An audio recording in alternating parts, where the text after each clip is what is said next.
Hello and welcome to Newsbreak. I'm your host, Nick Steffens. Coming up, high school golf had its first meet. But first, today's top stories. A petition to keep administrative offices in downtown Washington has received over 200 signatures. Washington County supervisors are moving forward with a plan to relocate offices to the Orchard Hill complex, despite opposition from locals. The move would require the renovation of Orchard Hill using funds from the American Rescue Plan Act and local taxes. Opponents argue that the relocation would decrease traffic to downtown businesses and suggest that the ARPA funds should instead be used to move offices into other buildings. Some community leaders claim that the Federation Bank building, which is set to be abandoned, would fall into disrepair without county use. However, some residents support the plan to consolidate county offices and do not see any downsides. While the Washington Chamber of Commerce hopes to reach a middle ground, Supervisor Stan Stoops said he may not vote according to public pressure, noting that he must do what is best for the county. Supervisor Jack Seward Jr. was skeptical of the petition's accuracy, saying some signatories were only interested in throwing darts at something. Mount Pleasant Arts Impact welcomes artist Vicki Dovenspike to the rotating art gallery in the Mount Pleasant Public Library. According to a news release, as a way to launch into April, which is National Poetry Month, the organization celebrates verse, creativity, and power of words in the current display. Dovenspike is a self-trained photographer, poet, and artist who expressed herself with work in pencil, acrylic, and photography in which she expresses inspiration from life events, beauty in the world around her, and people who impact her life. In addition to the traditional artwork, Arts Impact also invites the community to view a poetry compilation accompanying Dovenspike's art. The poetry is generated through artificial intelligence using ChatGPT 3.5. Other poetic styling influences in the exhibit include E.E. Cummings, Emily Dickinson, and Robert Frost, among other noteworthy names. The Women of Washington held a Women in Leadership panel at the Washington Public Library last week, featuring panelists from different industry sectors and stages of life.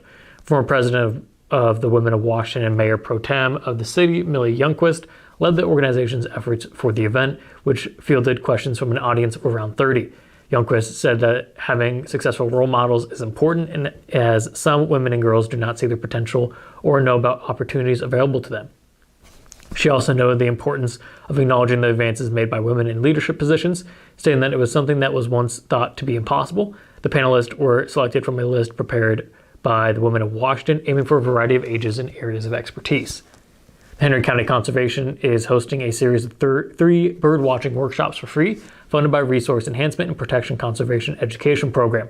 The workshops aim to help bird watchers develop their skills, particularly Iowa bird identification, and will include a birding hike. Interested individuals must pre-register at www.mycountyparks.com on or before April 15th at 5 p.m. If attendees would like to attend multiple workshops, they must pre-register for each one. The workshops will be led by Kelly McKay from BioEco Research and Monitoring Center, with assistance from Mark Roberts from Clinton County Conservation and Brian Ritter and James Weibler from Nahant Marsh Education Center.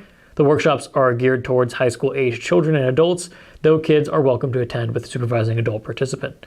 The session will take place on April 21st, starting with an 8 a.m. bird hike walk at Oakland Mills Park.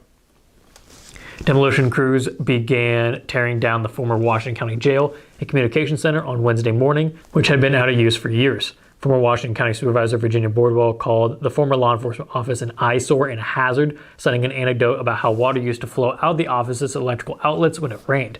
Current Washington County Supervisor Jack Seward Jr., who once worked at the center, expressed the same sentiment as Bordwell, saying, "It's time, it's old, past its prime." There's been a lot of history that went through that building, but times change. The lot had been used as a sheriff's residence with an attached jail as early as 1885, but had been deemed beyond saving by a real estate broker associate. County officials have yet announced plans for the lot's future. We're going to take a quick break, and when we come back, we'll take a look at the weather and sports. Bring the kids and share the memories from steam engines, antique cars and trucks, tractors, gas engines, and horses. Maybe your memories are of great food from the North Village to the Log Village, or going to one of the amazing concerts. This is the place where memories are made. Make plans now to enjoy the history of the past at the 2023 Midwest Old Thrashers Reunion, August 31st through September 4th in Mount Pleasant. Visit oldthrashers.com for more details. Welcome back to Newsbreak. I'm your host, Nick Steffens. We have your 5-day forecast coming up, but first, obituaries. Doug Grimm of Washington passed away on April 3rd at the age of 66. A funeral service will be held at 11 a.m. April 7th at Snyder and Hollenbaugh Funeral Service.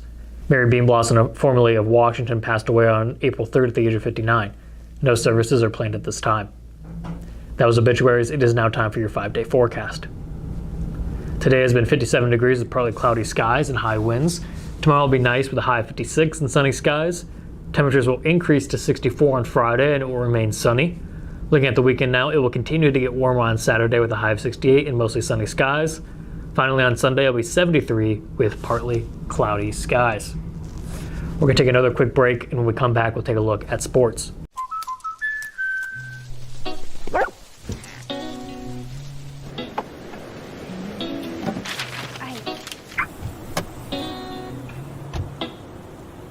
Protection is important, especially when you're talking about your dreams, which is why we're going to keep you covered with plans that can save you up to 23% when you bundle your home and auto. That's protection.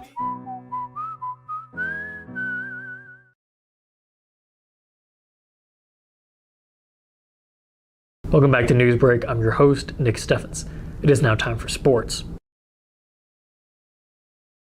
The Southeast Conference boys golf teams were in Fairfield on Monday afternoon competing in the first SEC meet of the season. On the team side of things, Washington took the victory with a low of 145, Fairfield followed in second with 166, and Mount Pleasant finished with 184 for third.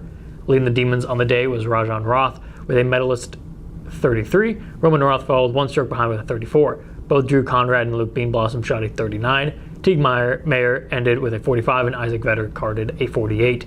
Mount Pleasant was paced by Nick Matheny in the meet. Matheny shot a 40 to lead the Panthers. Reese Kaufman ended with a 43, and Nate Disming shot a 46.